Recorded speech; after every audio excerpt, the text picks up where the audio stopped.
Hello, my name is Jacob Frederick, and this is my presentation on main events.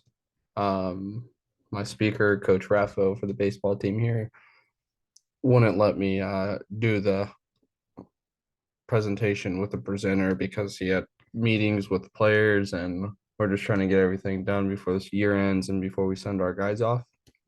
So here we go. So throughout sports, main events throughout sports, um, before I go on with this PowerPoint, I just want to say that most of this PowerPoint is going to be about Division One baseball, just kind of because it's my fresh topic of memory and I know a lot about it. And with that being said, is when going through this kind of stuff, I see things, I hear things, and I want to be a part of different things, and I want to change the aspect of life that I'm living in to move on to bigger and better things and get that higher qualification of jobs, so where I make the best money for my family or my family to come in the future. That's kind of what it's about. With the main events, you have all types of sporting events throughout the US. You have college, you have professional, and just to start off with the College World Series for baseball is you have this big long tournament that's considered the postseason, and I'll touch more on that later in the PowerPoint. But the attendance that you see in this main event of the College World Series is throughout the whole entire tournament, or not tournament, the days that the College World Series played at in Omaha, Nebraska is 392,946 people. And that's pretty big. It's a week to 2 week long tournament, and you see this kind of stuff, and you see the different people cheering for different teams, the lifelong fans, the super fans, they all come out in this kind of these dates of 2 weeks, and they pay this money to go see their favorite schools play or see their favorite players, see the favorite amateur players come up in the world. And going off of that would be March Madness. Everybody knows pretty much March Madness, and everybody votes and does a little bracket, and you obviously want to win your bracket, and if you're 1-1, you win a sweepstakes of money, and just there's different stuff that play along with it, and that's 684,000 people that are attending throughout the month of March to see these people play. And that's pretty cool to see and pretty cool to hear. And like the atmosphere in that kind of area is huge. You're playing a basketball game in the middle of a football stadium is that's pretty cool. Like they raise the court up, guys are sitting 4 feet or 2 feet down from the court and have to step up on it, and they got people surrounding them. It's loud. It's a different type of environment. And that's just one thing for college players to experience. But when you get into that professional level sporting events, for my first example, you have Major League Baseball. Um, there's 7 games in the World Series for Major League Baseball, but a team can go 4 wins and win the whole thing, or they can go to game 6, they can go to game 5, they can go to game 7. Once it gets to game 7, that's probably in my opinion, the best game because it's win or go home. Both teams got 3 wins, and they want to see that really exciting game, that playoff game that everybody's been waiting for. And it's the last game of the year. It's game 100, and I want to say it's game 182 out of 162 regular season games. And 420,000 people they go watch it.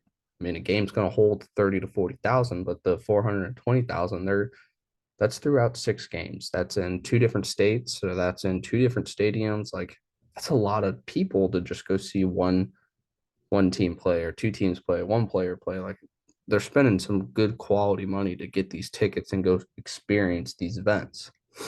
With the Super Bowl, it's just this last year in the 2023 Super Bowl was just under 68,000 fans attending to watch. I want to say it was the Eagles and the Chiefs. Um, just to see their teams, those crazy fans that are wanting their team to win and wanting their team to be a part of the rankings that nobody can say that they have. My favorite teams still have yet to win a Super Bowl. They've been, but they've yet to win. Um, and a lot of fans and friends of mine just that's just kind of the stuff we talk about is like, oh, your team's not good enough. They can't make it, or they're not good enough to win. they choke in the first couple of rounds, so they get kicked out. But it's just weird to see. With the NBA, it's kind of a little bit different of a story because I mean they're not going to have as big as a stadium as an NFL team or a Major League Baseball team, but I mean an NBA team still they'll pack their stands out. I just realized that I misspelled finals. I didn't misspell. I just capitalized the I. My mistake. But they pack that stadium. They want the best for their players, and they want to see the fans want to see these players have the most unreal performances in a game. I mean, if I can go back and watch any type of NFL or NBA game, I would go watch Jordan in 96, 97, 98. I'll watch him in his prime, just doing things that people have yet to see to this day. I mean, people can say LeBron or those kind of guys, but they're used to that kind of stuff. They know how to get there. They know how to win. They know how to be a part of that environment of the event, and they know how to change their regular season play of, hey, we need to win this one game. You win one, it kind of gets addictive, but I mean, it's a long, dramatic season. You play in the NBA, I want to say you play 82 games to get to that postseason. And once you get to that postseason, it's just, you're dead tired. You're 6 months, 5 months into the season, and you just like, man, can this end? It's just, it's a different feeling. Um, what does main events mean? Basically, I'm bringing this slide to the point of it's the best of the best that are playing against each other. Yeah, it's due to their regular season performances, but it's the best of the best. It's the best teams, the best players, the most valuable players most likely going to be on that team from each side of the league. And it's a weird feeling when you see a, a team that's not so good in the beginning that they just go off out of nowhere when they come back from like an all-star break and they just heat up. They get hot at the right time and they move on in their life of, oh, yeah, no, this is what we need to do and this is what we need to accomplish. Yeah, we were not good in the first half. We sucked in the first half, but we need to be 10 times better in the second just so we can get that paycheck, just so we can get that postseason appearance. And once you get into the postseason, I know for baseball, at least, once you get there, you get a pay raise every single time you move up in a weekend. As far as you go from the wild card to the divisional series, you get money. You go divisional series to the championship series. Once you get to the championship series, you go to the World Series and you get to the World Series, you get $1 million bonus. Win or lose, you get $1 million bonus. And that's kind of mind blowing to me. Um, and some of these people that are just sitting there watching and just they're wanting to watch their fans, or the players that they like, or they're lifelong fans of the team. But like me, I'm put in the aspect of like, if I'm a Major League Baseball player, I'm going to sit there and hey guys, we need to win this. This can help us all out. Not just, yeah, I obviously want to win all my life, but I don't like losing and all this stuff, but it helps out financially in the long run. Say the team gets rid of you, a team just says, no, you're not going to have to play with us anymore. We're not going to carry on your contract. We're not going to extend your contract. Well, I just got $2.5 million from being in that postseason. Um, you get a really good looking ring. You get to hold that nice big trophy. And that's kind of what it's about, to get to that end goal of holding that trophy up in the air and having all these 20 to 30 to 40 to 50,000 people watching that happen and making it history. Um, when talking about the other dogs and sporting events, fans will change their opinions. So I mean, for me, my example is like I'm a San Francisco Giants fan. Bleed the orange and black over and over again. My favorite time of my life was 2010, 2012, 2014 when they won the World Series. And seeing that and being a part of their postseason runs, watching on TV, watching it in person, going to their parades that they had after winning the championship. Like, that's what it's about. But then if I see a team like the Los Angeles Dodgers in the postseason, like, I want everything to go wrong for them. I want them to lose. I want all this stuff. And some people kind of feel that way, but other, like this year, for example, we had in Major League Baseball, there was the Arizona Diamondbacks. They haven't been in the playoffs basically since 2001, and that was the last year that they won the MLB World Series. And them being in the World Series in 2001, mind blowing that 22 years later, They can figure it out. They got the right guys. They had the right time to get hot. They did everything correct. But then once they got to the World Series, everybody was like, "Oh, I want the underdogs to win. I want them to really have a really good year or a really good World Series because they're a young team. They got one guy that maybe has played 10 years in the big leagues, but everybody else on that roster is in the 20s. They're the underdogs. They've never been in that kind of situation before. They've never felt that kind of pressure. Um, go on to the next slide. Um, Main events and like the way to get there. And like I said, I'll be using college baseball for a prime example because I was a player. As much as I wanted to be a part of it, team wasn't good enough to get there, but I'll just break it down. So we play 56 games in the regular season. Those 56 games move on to a conference tournament. And they'll take the top 10. I mean, for our conference, we have 14 teams, but they'll take the top 10 and you'll go to this conference tournament. You obviously have your top 25 ranked teams in the nation, but once the top 10 gets there, you have just all this stuff that you have to do to get there. I mean, you got regionals. The top 25 teams will host a regional. And I want to say 7 more hosts as well that are just there. They couldn't make it to the top 25, but they host because they have a big enough stadium. So there's your 32. 32 teams start off in the regional, then they move on winning the regional at their home field. You win the regional, you'll move on to a super regional. And that's 16. Once you get to that super, 2 teams go head to head and their home appearance. Whoever has the highest seed, that's where you're playing. Once you clinch that, you'll move on to the College World Series. And it's the top 8 teams in the College World Series. And all this whole entire bracket is a double elimination. You have to lose twice to go home. You win in the supers. Are you losing the supers game 1? Guess what? You can win game 2 and 3, and you're going on to the College World Series. That's just the way it is. But once you get to the College World Series, it's eight teams battling it out to go win that crown for the end of the year. Get crowned at the end of the year. In the bottom left corner, I have a picture of the new College World Series field.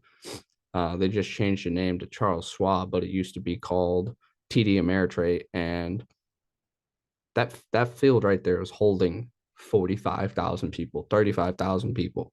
That's holding a large chunk of people that really wanted to see that dog pile that's going on in the middle of that field. And they want to see these young kids turn into superstars someday. And the feeling of getting in that dog pile, you come out as the number 1 team on top. That helps you in so many ways coming out number 1 because you get the best recruits. People are like, oh, what that team do? Like they want to go there now. People start wearing your school all over the country. They start becoming not bandwagons, but team traders of I want to see what they got. I want to go there. I want to experience their field. I want to experience how their culture is and kind of feel that way. And the players experience, I mean, the reason why I added this and I'm going to touch on it down more and more is I have tons of friends. I say kids because I mean that's what we were back then, but I have tons of friends and buddies that I've played with that have gone on and played in the College World Series, that played in March Madness, or even had a couple of friends that played in the college national championship. They say that the atmosphere is nothing compared to it. The loudness of the stadium, the little kids wanting to hang out with you, do all the picture taking, do all the autographs. It says it makes them feel like they're professional athletes. Like they have all this dramatic media that's wanting to be on them. They do something crazy. They're able to feel the people around Omaha like, oh, I know that guy. Or you go back home to the school and people are like, oh, that's the dude that hit the home run that won them the game and all this and that. Like there's a lot of stuff that gets played into it. And once you get to this level, I mean, it's kind of the professional level. This event right here, the College World Series, it's the professional level that people can see. You perform at the highest level, it'll help you get drafted. It'll help your draft stocks. You'll be able to get picked up. And the reason why I'm saying that is because that man right there, number 7, Tyler Malone, that's one of my closest friends from back home. played with them for years, and he was on the Oregon State Beavers in 2017 in the Pac-12. They had a really good regular season, had a really good regional, had a really good super regional, made it to Omaha, and they ended up winning that year. But that exact picture is them neck on the line, losing, him hitting a game-winning home run to get them to the finals. They ended up winning, but they got to the finals because of him hitting that home run. He got drafted basically off because of that, because he did that in a certain moment, game on the line. Can you handle that pressure, or do you fold on that pressure? The guy behind him, number 35, that's Adley Rushman. He got drafted in 2017 or 18. I can't remember the year, but he got drafted for $9 million after that exact tournament. Now he's in the big leagues playing for the Baltimore Orioles, and he's their number one prospect as a player. Like that's the guy that they pay all the money to. Hearing that, seeing that, like he was Tyler was able to play with that kind of guy, and that guy is 10 times better than Tyler, but Tyler stood up in the moment. He knew what he was doing. He knew what he wanted to accomplish and different things that he had to do in that event. The main events is it's a place that you can't fold under pressure. You can't give in to the people talking in the stands on the visiting team or the student section bringing up your name or trying to find your social media. Like you can't do it just because it's going to dig deep into your bones and it's really going to hurt you and your performance. Um, that's about all I got. Thank you so much, and hope you guys liked the video.